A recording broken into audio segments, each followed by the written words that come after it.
Hey everyone, we are back. My gosh, it's been so long. I almost forgot how I do this, but I am so excited to be back here with you guys to do today's Saturday AMA. I actually have a lot of questions already coming in, and I'm so excited to see all of you already coming in through the chat, leaving your comments.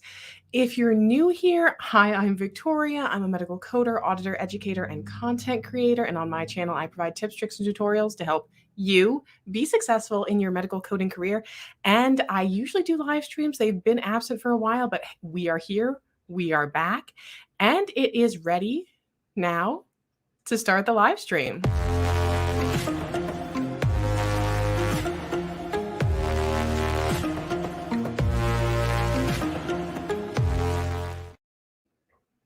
It's been a while since I played the intro. I actually took them out of some of the videos based off of some feedback I was getting, and it's been performing pretty well. So I'm pretty excited about it. But I thought, the intro is usually good for the live stream. It kind of gets us all ready and revved up. So excited to see you all here today. Hello to Angela, New York City. I haven't been up to New York City in a while. I mean, understandably, with what's been going on in the nation, but gosh. We have Delijo. Hey there, Delijo. Hey, Patty. Hey to Blint and to Cindy. I know I saw my girl Marissa in here. Marissa Lynn, happy Saturday to you too. Man, it is a great Saturday. So yeah, I just had a crazy October, November. And what was it, 2 weeks ago now? I was in Florida spending a week there, hanging out Universal and Disney and all that fun stuff with the kiddo. And my last day traveling, all of a sudden I'm like getting ready and packing up and heading to the airport. And I'm like, gosh, I got a sore throat and a runny nose. And I think I actually had just a legitimate cold for the first time in how long. So thankfully that's all it was. But my gosh, I almost forgot, how to handle a cold. And now I'm finally getting over it. I'm really excited to be back. Yeah, I do need to come back and visit New York City. There's a bus line, I think, right up here that used to go, and I think they still do. And I used to go and spend some days in New York City. I love Times Square. It's been a hot minute though since I've been up. Hey, Christian from Florida. Great to see you here. So it's 2022 soon, like 3 weeks. That's all we got. I can't believe it. 3 weeks. We're already using our 2022 ICD-10 CM books because those went into effect October 1st.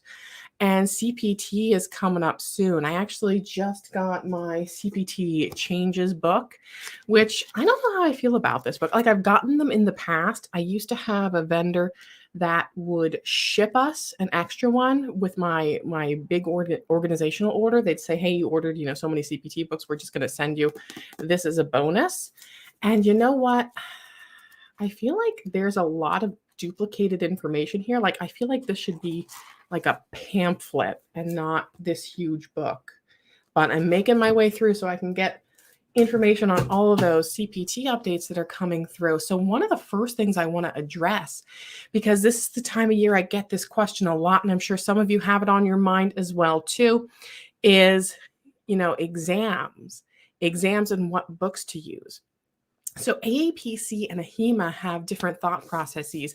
I've not tested through AHEMA yet, maybe one day, but their process is different than AAPC's. So I believe AHEMA does have a period of time where they can give you a 2021 test and you can use 2021 books. AAPC is very different. So what I want to show you is some of the information that they post on their website actually just about this. Actually, let's just go from the website here. It's hard sometimes. There's some websites, they have so much information and it's all great, but it can get hard and overwhelming when you're navigating it for the first time. So let's see here. Resources. I think it's under prepare for exams. Under here, they should have an FAQs. Yes, FAQs. And under their FAQs, they do talk about what books to use for your exams, especially regarding, that transition period. It's hard right now because, starting when you start out in medical coding in October, November, December, like towards the end, the last quarter of the year, a lot of people are like, well, do I get 2021 books or 2022 books? And it's kind of hard during that time frame to give a solid answer because you're going to need the 2022 books if you're testing in 2022, but a lot of times the CPT book isn't even available till December. So you don't want to tell someone, oh, well, don't start in October because then you're going to have to buy a new book. Like the book buying, it comes with the territory in medical coding. But yeah, it's kind of weird to be in that later in the year period where you're like, do I not start and just wait until the new books come? So this is what the AAPC says on their exam site. If we look here, oh, this is the training FAQs. Where's my exam FAQs? Let's see. That's the FAQs. Online courses. Well, let's see. Certification. Let's see if I do this. Certification FAQs. There we go. Now I got it. Certification FAQs. And then it asks you here, what year's books should I use? So I always like to divert people back here because this is the authoritative stuff that they have on their website. This is exactly what they're saying. So it says the coding books are updated each year, and it's essential for coders to have the current year's books or manuals to ensure accurate performance. But basically what this says is that APC changes their exams per calendar year. So January 1 will be all of the 2022 exams, and they will be based off of the 2022 books. Right now, where it's still December 11th, 2021, unless you're watching this on the replay. And if you are, hashtag replay and let me know what you took away from this live stream. But currently, we're going to test through 2021 and 2021 books until the end of the year. January 1st, all exams will change, and the AAPC will want you to use 2022 books. You can still use the 2021 books. It says that, it's strongly suggested that you use the new books, but you can use the previous year's editions. But you might be at a disadvantage if one of those codes that has changed happens to be in the 150 questions that you have for the exam. And, you are not able to select the most appropriate code because that code was revised, deleted, added since you had your previous books. So there might be some differentiations there. Statistically, if we think about when we think about the hundreds and hundreds, possibly thousands of questions that they have in their exam pool, statistically, the 150 that you are going to have in your exam, you might have one that has a code change. Off the top of my head, I'm particularly thinking like the cough codes, if maybe they changed something for some of the more elaborate cough codes that we had and that pulled onto your exam. But statistically, is there going to be one question on your exam that's going to be a changed code from the prior year? And is that going to be the one that makes or breaks your passing score? Statistically, it's kind of slim, but it could happen. So that's up to you to weigh if that's a risk you want to take. And if you have the money and the possibility, the funds to purchase new books. But yeah, that's a great way. So Ernesto here is asking, hi, Victoria, do you know a way to learn without spending thousands on a course? I have financial difficulties. There are some options. So, depending on where you're located, I personally got a grant for my community college. That's something you could look into if you're interested in getting maybe a workforce improvement grant. See what's available in your area. Sometimes you can get not necessarily financial aid, but lower cost of tuition, and there are sometimes programs available. There are institutions out there like Danita over at Integrity Coding. She tries to keep her medical coding education very, very affordable. Most of you know that I have partnered with onlinedegree.com. So they basically developed a quiz that asks the same kind of questions I would, like where are you located, ideally, when do you want to start, how much are you looking to spend, and they will help partner you with an affordable course. There are some self-study options as well, which I have discussed in my self-study video. So that's one you can check out. I'll bring it up here. Let's see, tempo coding. So if we go to the main channel page here, there is a video, you can search for it here, self-study. So if you're ever looking for a video on a specific topic and you're like, gosh, I don't know if Victoria's ever covered E&M or if she's ever covered ICD-10 CM guidelines, you can go into the main channel page, and right here there's a little magnifying glass, and you can search just within the channel to see where you might be able to find that topic. So this particular one here, self-study. So I do have a video here that might be helpful for you about self-study options. There are some books that are very, very helpful. If that's what's in your budget. The one thing I will stress upon is that because medical coding jobs do, in the majority of cases, want you to have a certification either through AAPC or a HEMA. That means you have to sit for that certification exam. So at a very minimum, you're going to have to pay for a membership to either AAPC or a HEMA. You're going to have to pay for the examination fee, and you are going to need books. Ideally, they should be your own books that you purchase. There are some cases that I've heard, a local chapter, a local AAPC chapter might have books that they will loan out. I've heard that there are some schools that they will, have a stock of older books that they will loan out to students. I know there are some rental places online, but I don't know that they would be applicable necessarily to the certification exams. You can also just check to some of the just general used bookstores online and see if at least you could get them for your examination that way. I mean, ideally we should all be able to purchase new books, but they are expensive. They are costly to purchase, especially when you're just starting out. So there are options out there. The step-by-step books are the ones that I typically recommend for preparation for learning medical coding. And, the one thing also to understand is medical coding can be very difficult to learn if you don't understand all of the medical lingo, all of the terminology.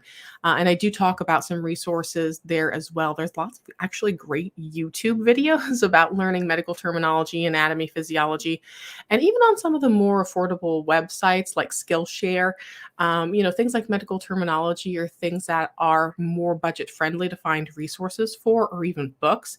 There's one that I recommend, and I think I usually include it in the channel description. It's called Medical Terminology and Anatomy for Coding. So it's specifically targeted to medical coders and those learning the skills of medical coding, because it ties in all of the different terms and abbreviations into concepts that you would use in medical coding in ICD-10 CM, PCS, CPT scenarios.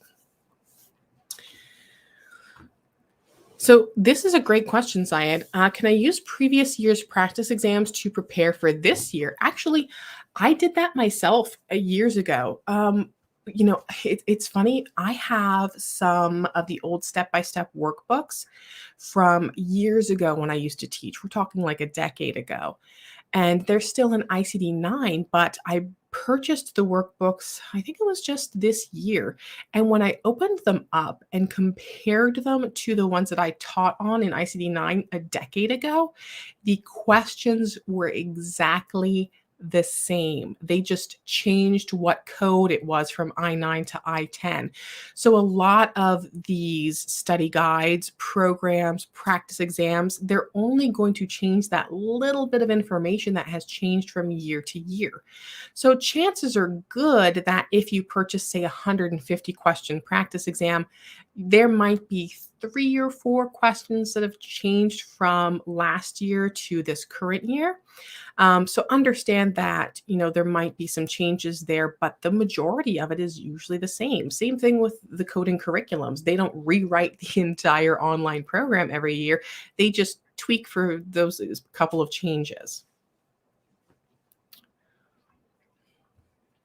So I actually want to go through, I had a couple of questions that came through from the forum. So I started developing a Google form so that sometimes I get asked questions and they're like, Victoria, I've been getting denials for blah, blah, blah, blah, blah, blah. And sometimes they're not things that I'm skilled enough to know because they're intimate things. I would have to be working in that specialty in the billing department to know exactly why that particular insurance is doing that. But sometimes they're just things that if I can answer, but if I give a minute or two to look them up. But for me to sit and look up things in my book on live is kind of awkward.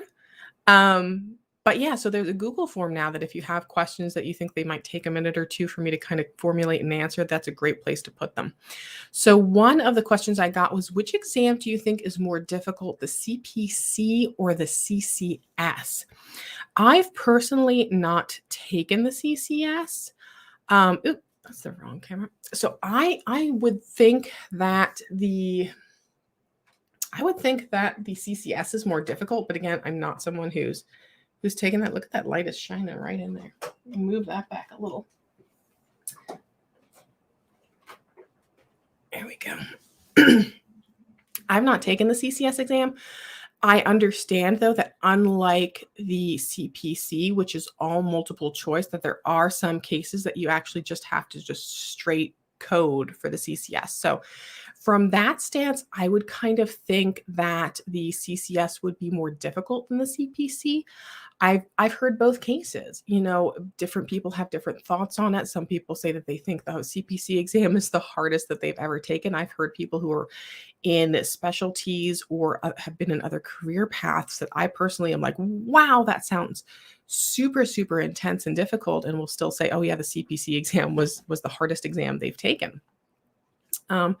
So I feel there's also time differences too. The CCS is a shorter examination time-wise than the CPC exam is.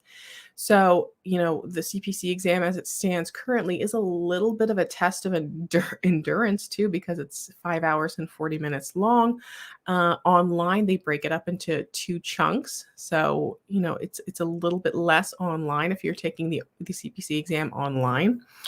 But, yeah, someone is saying the CIC is more difficult than the CCS. That's kind of surprising to me.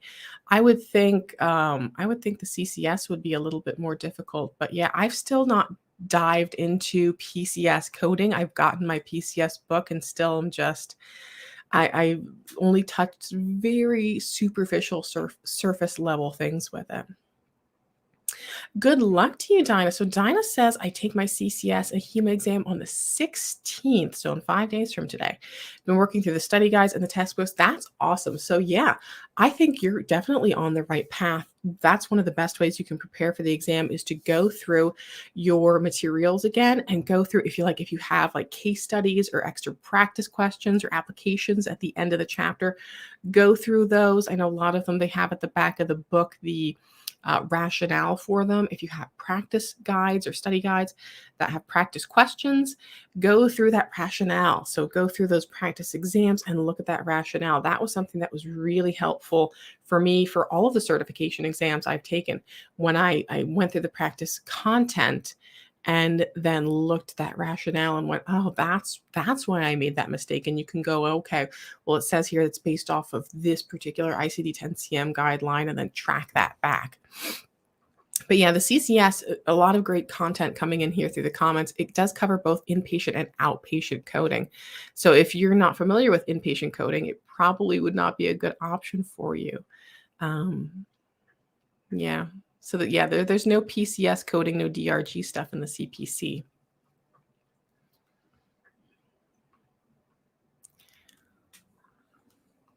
Hello to you out there in Pakistan. Patty, I want to say good luck to, oh, wait, here we go. Nuran is saying that he's took the CPC exam on the 4th of November, still waiting for his results. I will cross my fingers for you and hope that those results come soon and that they are very positive results.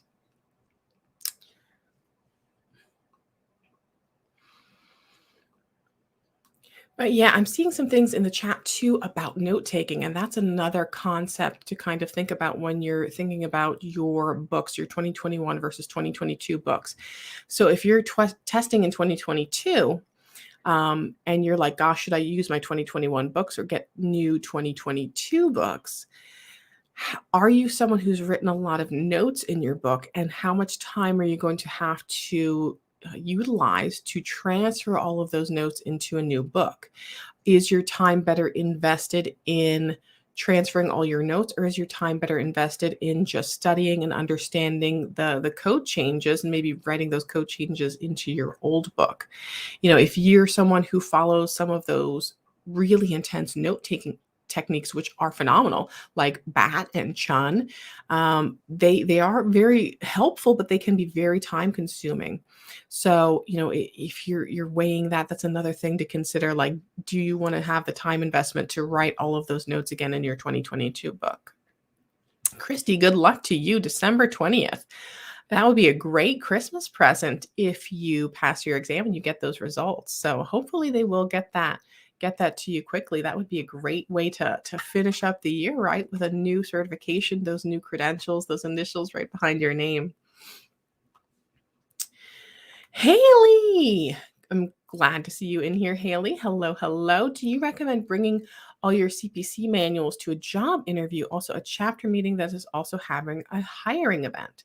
So here's what I recommend. I used to work as a coding supervisor, and we would work with our human resources department and say, hey, let our potential candidates know that they will be having a test on site, just so that we can kind of evaluate where they currently stand. Not to it wasn't an examination of if you have to get 70% and then we'll hire you, or you can't get any of these questions wrong. It was really just to assess their skill level, so that we could go, okay, well, maybe they're really strong in surgical coding and we can rearrange some stuff to put them in surgery. Or, oh gosh, we really like their personality. They'll be a good fit, but we can see we're going to have to spend more time training them on E&M. And what we would do is we would say, okay, HR, tell them that they're going to have this examination and don't tell them anything else. And if someone came prepared and they had their books with them, we went, okay, brownie points, because they're showing that they have the right tools for the job, that they're prepared for anything. Like, they came with their books in the event that for some reason maybe we wouldn't have them. We always did, but it showed that they had that extra level of thought, like, oh, I want to make sure that I have everything with me when I go. So I would recommend bringing your books if you're going to an event like that. I usually take a wheeled carrier to bring them in. I actually have mine in my dirty closet back here. Let's see. Oh, it's all the way in the back. I won't get it out for you guys. But if you go onto Amazon, I believe mine is just an Amazon Basics, and I've carried my books in it. I've carried my projector in it when I was doing in-person training and would have to haul my projector along. So that, I think, is a way to show that you're prepared, you're kind of ready for anything. Is it going to make or break you? But it's a good thing to show that you have the right tools. It's kind of like showing up for, I don't know, a job where they're going to test you on how to repair a car and you've brought at least a wrench and stuff with you, right?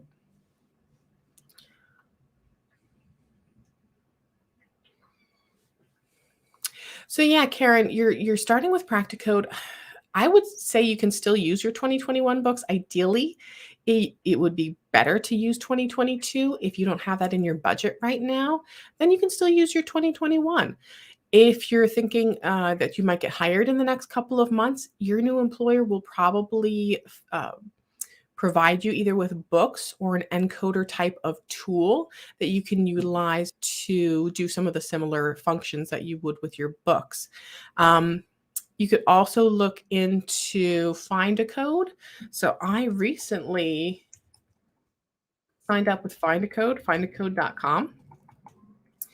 And I found some of those types of tools super, super helpful with code lookup. So this is what the website looks like.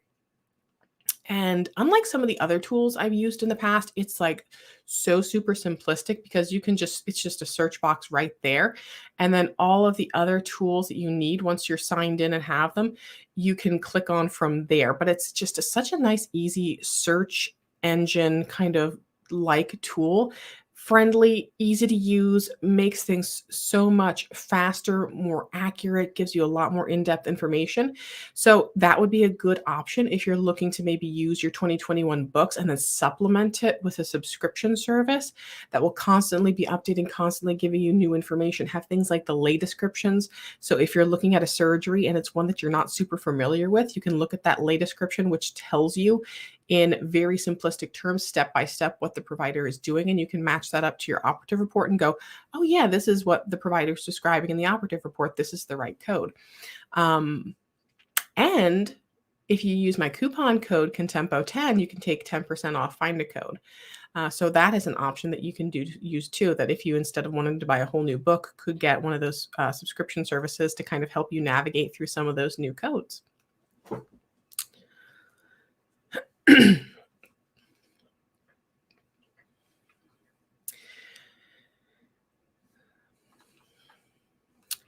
Christian, would you recommend Codify for a new coder? It depends on how new. So if you're brand new, you're probably still going to be learning a lot with just using, your books, your slew of your ICD-10-CM, your HIC picks, your CPT book. So I would say, if you're just starting out, you're just learning ICD-10-CM, you're just learning CPT. But if you're a little bit past that, it might be helpful to get something like Codify or Find a Code. I've used both. I find Find a Code to be a little less mentally overwhelming of an interface. And I do have Codify, but they both have a lot of the same functionality, NCCI edits. I think there are some features in Find a Code that I'm not sure that Codify has. So I've kind of transitioned to using them. I still have access to Codify because of my licensing as an instructor. But they're both great. And I think as long as you know how to use them appropriately and how to navigate to what you need, and you are using them, because sometimes you'll get subscriptions and then you forget about them, and they're not going to be very helpful if you're not using them, right? So yeah, I personally now do prefer Find a Code. I think the search functions are a little bit easier, and there's some functionality that it has that Codify doesn't. Like, for example, if I were to go into, let me see if it'll let me do it without being logged in. If not, I'll log in and see what it does. Let's see. Let me sign in real quick.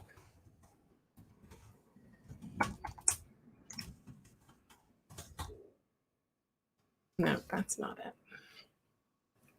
Hold on, let me pull it up with my other window.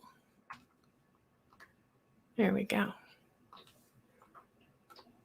All right.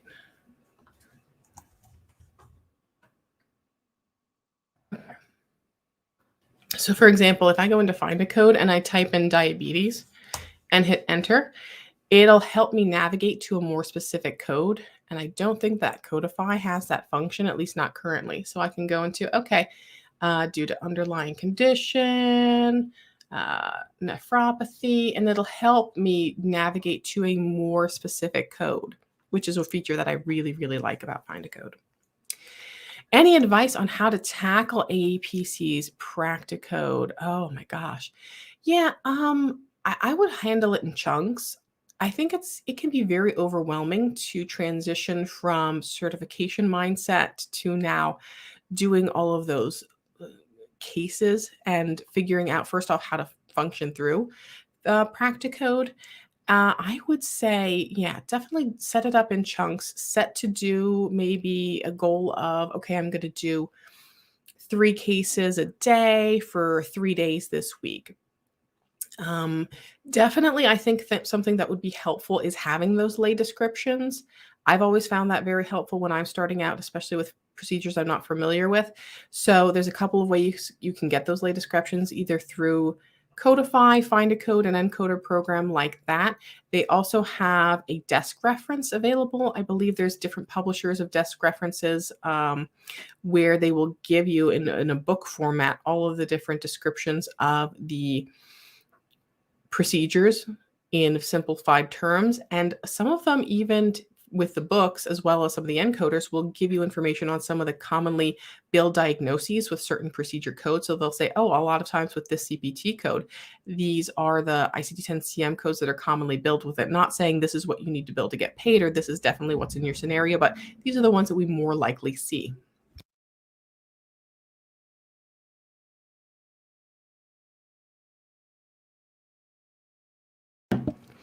And yeah, Patty, I'm glad that you like Project Resume. They're amazing. So, Project Resume, if you're not familiar, projectresume.net knows exactly what to put on your resume to make sure that it gets pulled up by potential employers, people that are looking for medical coders, because there's certain key terms that they're going to search for. They're going to search for things like encoder or epic or CPC, and they want your certification or want your resume to pull to the top of that search. So they know all the things to put in there. And the thing that I love too about Project Resume is they are phenomenal at, if you're someone who's never worked in medical coding or you've never had a job, or you're someone who's making that career change. Maybe you worked as a medical assistant, or maybe you worked as a taxidermist. I think they've even had someone that they did a resume that switched from taxidermy to medical coding. They know how to take those skills that you've had from your education or from prior experiences from different careers, and how to convert that into something that will be applicable to what employers are looking for in medical coding. So if you ever need your resume done, I cannot recommend projectresume.net enough. And when you add the resume to your cart, make sure that you check out, there's a little box that's going to say who referred you, and click on Victoria Moll so that they know that I sent you a very good referral. They always take such good care of my viewers, like amazing, amazing care of my viewers. So one of the other questions that came through from the form, I'm going to switch back to the form over here. It says, how should I narrow down what credential I would like to get? I know that I will likely get one from HEMA or AAPC, but there are so many choices that I don't know where to start and whether I want to get more than one credential. So kind of sounds like this person's asking, where do I start and what credential should be my first one? You can't go wrong with either. If you're going through AAPC or a HEMA, you can't go wrong. Once you have one credential, you can get more. Absolutely. I know people though in the industry that, let me tell you, they had their CPC, they've had it for 15, 20 years. They're very happy with their CPC and they've done phenomenally with just their CPC. There's nothing wrong with that. The difference between AAPC and a HEMA, the crucial thing is that most people who want to go into inpatient coding, they want to code an ICD-10 PCS, they go with a HEMA. I think more employers are willing to take AAPC credentials for inpatient coding now, but that's kind of how that dividing line has always been set in the industry. If you want to go through get into inpatient coding, go through a HEMA. If you want to do more professional fee coding, go with AAPC. So with AAPC, you'd probably get the best one to default to would be your CPC certification. With a HEMA, I would say go for the CCS or CCSP. So there's some differences between AAPC and a HEMA as far as being able to get CEUs. It's easier to get CEUs for AAPC than it is for a HEMA. But there's a lot of things that you have to be considered there. Do you like PCS coding? If you don't like inpatient coding, then don't get certified through a HEMA. Go with AAPC. If you like risk adjustment, you just like working with ICD-10-CM, there is a certification in risk adjustment that they have with the AAPC, the CRC. So if you love diagnosis coding, but you're like, surgical coding, I don't know that I like that. You can just go with the CRC credential with the AAPC. But if I was going to say the top two, I would say either go with the AAPC CPC certification if you want to get into professional fee coding. If you want to get into inpatient coding, you want to work PCS, DRGs, go with your CCS with the HEMA. But yeah, so thank you, Marissa, for answering that. Yeah, so this does get recorded. It gets kept on YouTube. It gets kept on LinkedIn, and I think even with YouTube, the chat replay will be available as well. Very exciting. So if you haven't done so already, don't forget to hit that thumbs up button on the YouTube so that it gives the algorithm the notifications to recommend the channel to others. And don't forget to hit that subscribe button, notification bell, so you get alerts when I post new episodes. So I have a question here from Bint E. Rashid. I have done my CPC exam last month. I'm waiting for the result. Meanwhile, what must I practice? So if you're someone who is going to have that apprenticeship status, so you've passed your CPC exam, but you're going to be a CPCA because you don't have 2 years experience, I would say your next step is to maybe look into getting that practico through the AAPC so you can work on getting that apprenticeship status removed. That would be a great next step. Either do the practicode or start getting your resume ready. Like look at your resume and say, okay, have I updated this with my pertinent education? If you don't want to do it yourself, or you want to maybe even wait until after you've got your certification, then go to Project Resume, you can do that. You could even just start working on things like looking for jobs. So checking out Indeed.com or codersdirect.com and see what jobs might be available in your area. And what kind of requirements they're looking for. So that way you kind of know what skills you might have to hone in the meantime. If they're saying that they want someone who is very detailed with Microsoft Excel, and you're like, oh gosh, I'm not so great with Microsoft Excel, well, then that might be an area where you want to start getting some training. You can go on YouTube and look for some different programs to refresh yourself on Microsoft Excel. But definitely, if you fall, even let's say you pass your certification exam, which I hope you do, I really hope you do.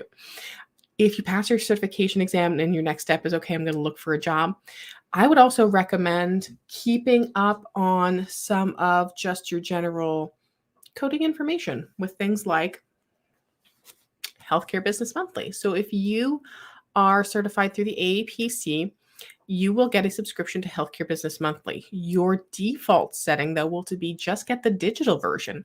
You can go into your AAPC account, and in your account settings, there is a button you can click, or maybe it's an unclick. I think it might be an unclick to get the physical version. They won't just mail you the paper version of the magazine. So you can go through these. You could start getting ready to learn information about different coding concepts, keep up with the industry trends. I don't know. Did you guys hold on. We're gonna do this to her right now. We're gonna do this. Let's get it going. Oh, look at how did my face get all the way over there? Whoop, whoop, whoop. There we go. Why is this so yellow too? What the heck? There we go. Did you guys see this in Healthcare Business Monthly? Practice management. Avoid the trickle-down effects from registration errors. Do you guys recognize this lady? Do you recognize this lady? This is Marissa. She was in one of my videos. Oh my gosh, Marissa, how long has it been now? And we were talking about the online versus the in-person, and she had just taken hers in person, and I'm like, I need you to come onto the channel and talk. I loved Marissa first before the AAPC snagged her up. I'm just putting that out there. So she published an article in Healthcare Business Monthly that was in the December issue. I'm so proud of you, Marissa. I'm like amazing. Great article. But yeah, that's a great way to just stay up with some of the trends in coding. I love Healthcare Business Monthly. Where's the other one? I also get,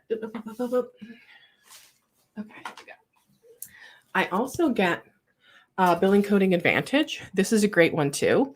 A lot of great industry leaders write in this, like Sonal Patel, like Sean Weiss, the compliance guy. And if you're not watching Compliance Guy live, like definitely check it out. Sean Weiss he's another one, but he's like way up here. Sean Weiss, way up here, the compliance guy. And I'm like down here with rainbow wig bozo nose. He's phenomenal. Oh, wait. Speak of the devil. If you're not watching the Compliance Guy live, follow Sean Weiss. He's brilliant. a million times more brilliant than I will ever be in my entire life. So yeah, Billing Coding Advantage magazine is another one that you can subscribe to, and that will help keep you kind of up to date on some of the changes and information that's going on in the medical coding industry. You can also check out some podcasts. Let me tell you, oh my gosh, Sanal Patel she has Paint the Medical Picture podcast.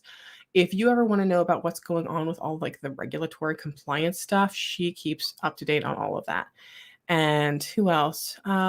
Terry Fletcher has some good information on the Codecast podcast. If you want to know more about community, like what's going on, stories of people in medical coding, how they got where they are, career advancement, Brian Quee at Medical Coding Geek, he's phenomenal. I am crossing my fingers. Please, please, please, I need my friend Tony L. Holmes to bring back the Alpha Coding Expert podcast. Oh my God. She's just so amazing. And I know she's working on it. It's coming soon, but that's got to come back because she just has this just amazing way of explaining things and talking about great concepts that are going on. It's just fantastic, phenomenal. Can't even. Karen, where do you go to Uncle? Let me see if I can bring it up here in my account. I don't want to show my screen until I have it kind of set up. Because I don't want to, because my address is in there. I don't want that information out. Okay, let's see if I can get it. It's under, is it profile preferences? Might be under profile preferences. Here we go. Here's my name, address, field of experience, login experience. Yes, okay. So if you go into your AAPC account, you hit My AAPC, and then you go into your profile/preferences. Over in profile/preferences, there's this little box that you have to uncheck that says Healthcare Business Monthly. And it says check here to go paperless, so that if you want the physical copy, you don't want to go paperless, you uncheck this box. And by default, it will be checked so that you only get the digital copy. But if you want that, you want the paper copy, you got to uncheck that box. I like the paper copy because obviously, first off, I get to do things like embarrass Marissa with it. Also, because I want to show it off on live streams and go, hey, everyone, read Healthcare Business Monthly. And here's how you get the paper copy. Also, there's a My AAPC app. So you can go onto the My AAPC app and you can do your quizzes that way. You can also read it online through the AAPC app, the AAPC content app. Let's see where it is. It's called My AAPC. So if you go into either the Google Play Store or the iPhone Apple Store, is that what they call it? And look for the My AAPC app, you can actually do your quiz. Whoop.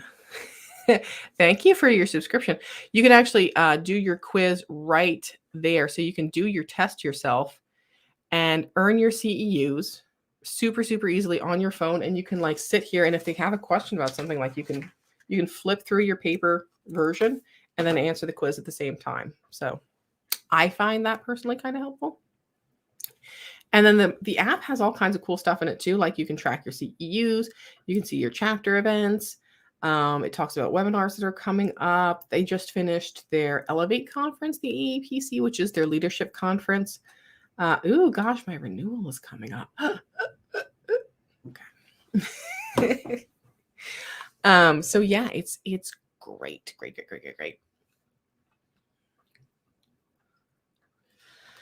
Mallory, just started my first risk adjustment coding job a month ago. Any advice on increasing productivity while maintaining accuracy for a new coder? It's just one of those practice makes perfect things. The only tips I can give as far as improving accuracy and productivity is that, you have to minimize some of your distractions probably. Learn how you best focus. Some people best focus if they have music on. Some people can't have music on.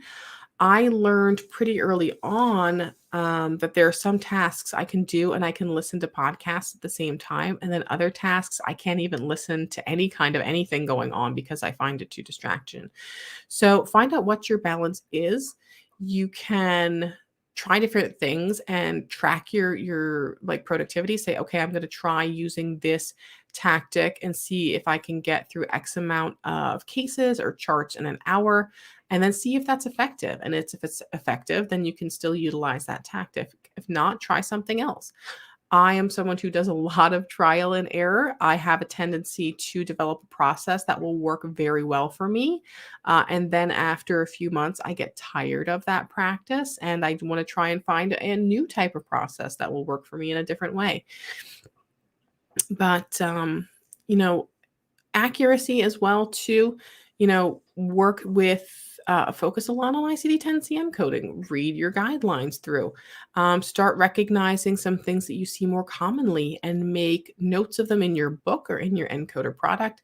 So start making those things that you can reference back to kind of increase your speed as well. Or if you start to recognize that, oh, maybe I'm using you're looking up diabetes a lot, make sure you tab that section in your book or make yourself a good reference sheet. Give yourself the tools that you'll need in order to work with the more common things a little bit faster. Megan, I have a tip for you. Okay. So Megan says, I'm taking my CPC exam next week. I'm struggling understanding modifiers. Do you have any tips for this? Let me tell you. I got some stuff for you. I got some stuff for you, Megan. I got some stuff for you. Okay, so here we go. First off, we go to the main channel page. We're going to go over to the search bar over here. Boop, boop, oh, modifiers. They go in there. Where the heck did it? I'm sorry. Hello, search box. Modifiers. So I have this video that is the beginner guide to modifiers. But what I also have is, so I do have some others. You can see on here, I have one about 59, the XPSPU, modifier 25, but we're also going to head over to contempocoding.com. And if you go here to courses, I actually have a modifier course that you can take for free. It's called Modifiers for the Medical Office. So this might not go over some surgical coding stuff, but it does go over some generalities in modifiers and more ones that you see in the medical office. So that is a great resource that you have available. It's also a great way if you're ever interested in purchasing one of my courses and you're not sure if the tech will run for you, you can test it out here by like enrolling into one of these courses and making sure that it's like formatted a way that will work for you before you invest into one of my CRC courses or my CPMA course. So that's something that you can do as well. Another thing I would suggest is, some of those HCPCS modifiers, they can be a little tricky. So I would say get familiar with where to find some of the modifiers in your HCPCS book. So let's see, my modifiers, I can never remember if they're in the front or the back because I'm not in the HCPCS book, that often. I feel like they might be in the back. Oh, they're right there, Victoria. Thank you, Carissa, for subscribing to the channel. I need to get my sounds up and going again. So here we have all of the different modifiers. I would just kind of browse through them, look through them, see what's in these modifier sections. And that way you can at least get familiar with them. The one thing I will tell you, okay, about your CPC exam and modifiers, keep in mind that the CPC exam is multiple choice. So it's not like you're going to have to find a modifier out of the haystack of 250 different modifiers. You're going to have only 4 options. So worst case scenario, you're just going to look up the definitions of those modifiers and if they're applicable to that case question that you're looking at. So let's say they have something about the modifier and it's like, oh, it's the modifier, J4. You can just look up J4 and go, oh yeah, this is the modifier that's correct for that A, B, C, or D multiple choice selection for that question or not. So it's not like you're selecting them out of just the air, that you're just plucking out modifiers or having to figure them out. You will have a selection to pick out. So just know where your modifiers are in your HCPCS book. Also know in your CPT book where you can find those long definitions in the back in your Appendix A. So all the way back here in your CPT book is Appendix A. Thank you for subscribing to the channel. Oh my gosh. So here's your Appendix A modifiers. And you can find the long descriptions here for a lot of the modifiers as well. So that's an excellent, excellent resource, just kind of knowing where they are. And that if you get a question on them, where you can find that information. I'm just going to quick switch over my speakers. There we go. That's better.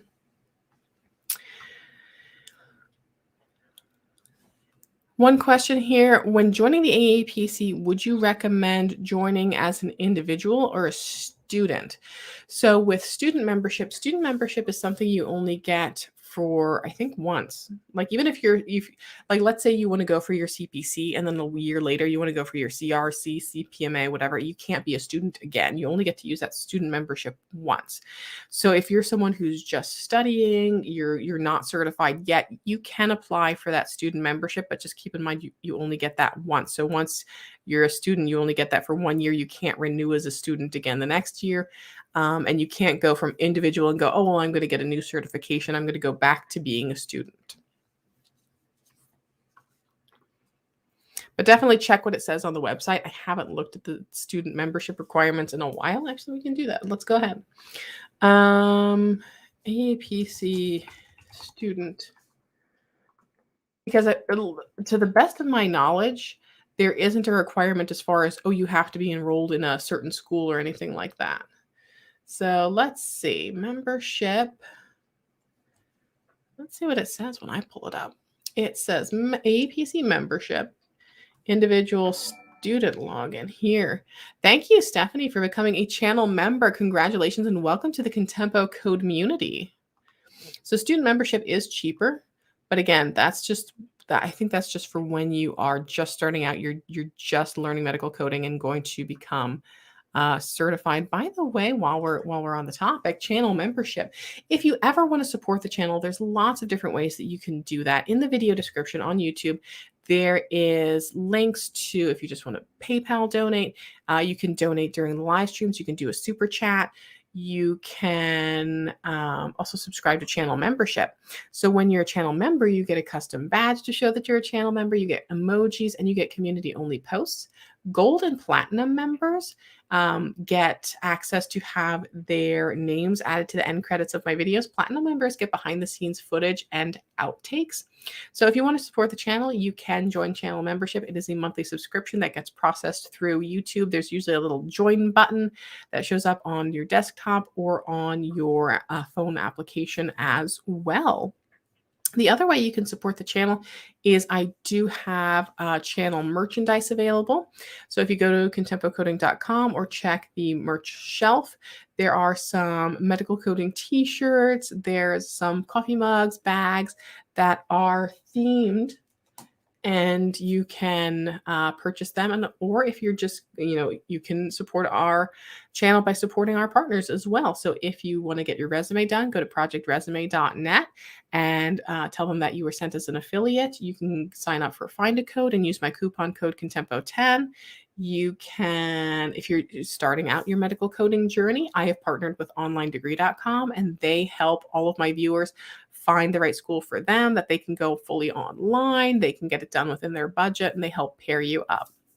So those are some options too. Yeah.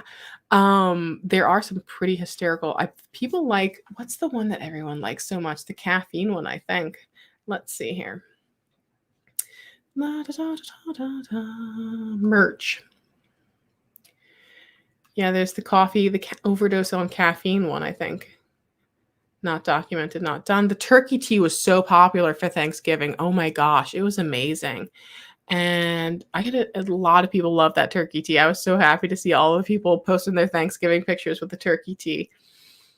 I think I have a couple of, yes, the Christmas coding shirt. The best way to spread Christmas cheer is coding charts for everyone here. So some cute stuff. The poisoning by caffeine. That's the one that is super, super popular. Everyone loves that one. T-shirts, mugs, etc., etc., etc. That's another way you can support the channel. Thank you, Jolene. I appreciate that. So Soba's saying, what options for jobs can I apply for before getting certified CPC. I failed the first attempt, so you're preparing for your second attempt. Do I need Excel or any math skills or billing positions? So what I would do is start looking at some of the job descriptions and see what they're looking for. And if they're looking for those kinds of things, then you know that that's something that's being searched for.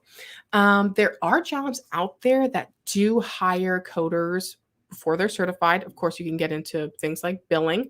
You could get into registration. You could get into um, sometimes there are jobs within the revenue cycle that are more like an apprentice type of job where they'll take someone who is currently studying or preparing for a medical coding certification or degree. Uh, there are some that I've seen more commonly that they'll let you into a lower level coding role with the contingency that you must get your CPC certification within 1 year. What I would do is there is a way you can check for some of them through like Coders Direct. Sometimes if you're like an apprentice coder, you can check that way.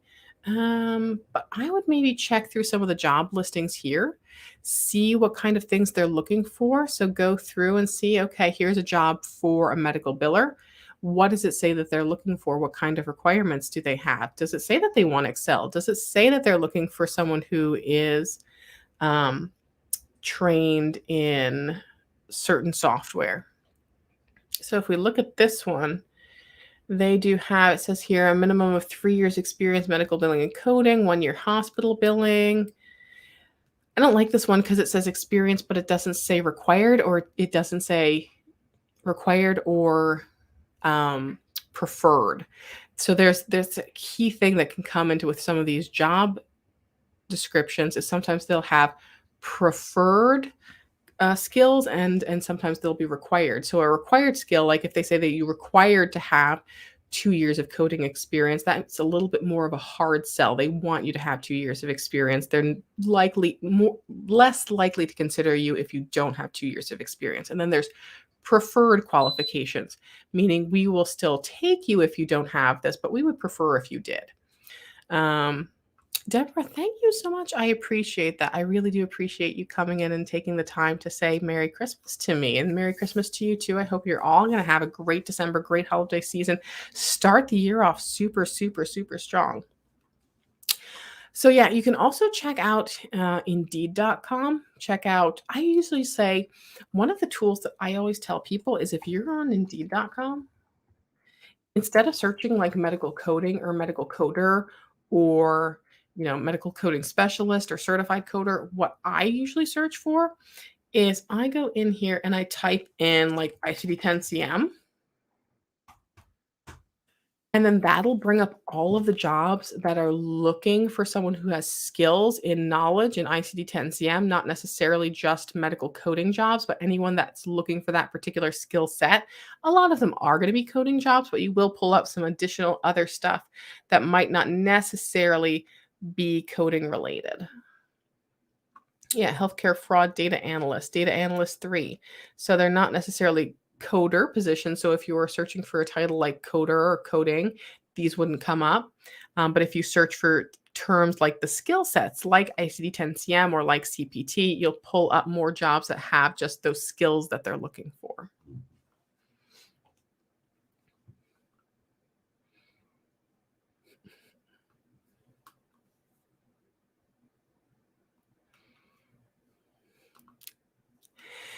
Yeah, it's a variety, and I'm glad that there are some schools out there that do offer more short-term programs because there are people that maybe can learn medical coding in 4 weeks. I think most people take a few months, but there are people that can do that in 4 weeks because maybe, they've worked in healthcare in the past.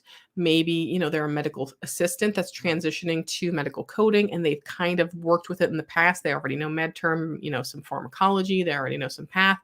So those people probably could, and if they're fast learners and maybe if they don't have, kids to take care of or a family to take care of and they're more concentrated, they can probably do it in 4 weeks.